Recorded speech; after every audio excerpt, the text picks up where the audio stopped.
అంతేనా రూల్స్ ఇంకేమైనా ఉన్నాయా? ఏంటి చెప్తాను పోయి ఫస్ట్ టైము ఇటువైపు ఉండాలి, ఇక్కడ బయట ఉండాలి సర్వ్ చేసేవాడు. ఓకేనా? ఒకవేళ నువ్వు అన్ని ఎందుకు చేస్తుంది పక్కన లోపల ఉన్నాడు. ఏంటండి నువ్వు అన్ని సర్వ్ చేస్తావు కదా, పక్కన ఇటు ఉన్నాడు లోపల అవతలోడు ఆ పక్క ఉండదు. ఇంకోటి సర్వ్ చేసేటప్పుడు ఇద్దరు బయట ఉన్నారా? ఇంకోటి నేను ఇలా సర్వ్ చేశాను కదా, మళ్ళీ రిటర్న్ కొడతావు కదా, సర్వ్ చేసిన డైరెక్ట్ కొట్టడానికి లేదు, కొట్టడానికి లేదు. స్టెప్ పడ్డా కొట్టాలని.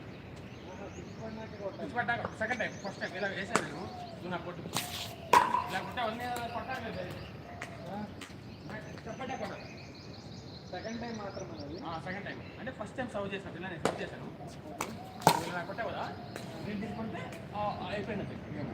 ఇంకోటి కిచెన్లోకి వచ్చిన డైరెక్ట్ కొట్టుకోవాలి, దీనికి ఇచ్చినట్టు ఏరియాని దీనిలో డైరెక్ట్ కొట్టుకోండి. ఇలా బయట నుంచి స్టెప్ మళ్ళీ లోపల నుంచి ఇలా స్టెప్ వేసుకుంటాం. అలా చెక్ టైం చెక్.